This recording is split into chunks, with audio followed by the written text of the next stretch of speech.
June 26ರಿಂದ July 24ರವರೆಗೆ ನಮಗೆ ಆಷಾಢ ಮಾಸ ಇರುತ್ತೆ.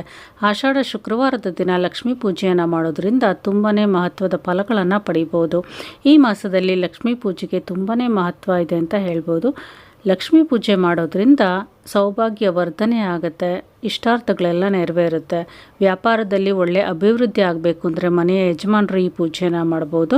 ಕನ್ಯೆಯರು ಈ ಪೂಜೆನ ಮಾಡೋದ್ರಿಂದ ಒಳ್ಳೆಯ ವರವನ್ನು ಪಡಿಬೋದು. ಇನ್ನು ಆಷಾಢ ಲಕ್ಷ್ಮೀ ಪೂಜೆ ಮಾಡುವ ವಿಧಾನ ನೋಡೋದಾದರೆ, ಶುಕ್ರವಾರ ಬೆಳಗ್ಗೆ ತಲೆಗೆ ಸ್ನಾನ ಮಾಡಿಕೊಂಡು ಮಡಿ ಸೀರೆಯನ್ನು ಉಟ್ಕೊಂಡು ದೇವ್ರ ಮನೆಯಲ್ಲಿ ಲಕ್ಷ್ಮಿ ಫೋಟೋ ಅಥವಾ ವಿಗ್ರಹಕ್ಕೆ ಈ ಪೂಜೆಯನ್ನು ಸಲ್ಲಿಸ್ಬೋದು. ಅಥವಾ ಕಳಶವನ್ನು ಸ್ಥಾಪನೆ ಮಾಡಿಕೊಂಡು ಅದಕ್ಕೆ ಅಲಂಕಾರವನ್ನು ಮಾಡಿ ಲಕ್ಷ್ಮಿಯ ಅಷ್ಟೋತ್ರ ಸ್ತೋತ್ರ ಮಂತ್ರಗಳನ್ನು ಪಡಿಸಿ ಕುಂಕುಮಾರ್ಚನೆಯನ್ನು ಮಾಡಿ ಪೂಜೆ ಸಲ್ಲಿಸಿ ನೈವೇದ್ಯವನ್ನು ತಾಯಿಗೆ ಸಮರ್ಪಣೆ ಮಾಡೋದ್ರಿಂದ ನಮ್ಮ ಕೋರಿಕೆಗಳು ನೆರವೇರುತ್ತೆ. ಸುಮಂಗಲಿಯರು ತಪ್ಪದೆ ಆಷಾಢ ಲಕ್ಷ್ಮೀ ಪೂಜೆ ಮಾಡೋದ್ರಿಂದ ವರ್ಷವಿಡೀ ಧನ ಧಾನ್ಯ ಸುಖ ಶಾಂತಿ ನೆಮ್ಮದಿಗೆ ಕೊರತೆ ಇರೋದಿಲ್ಲ.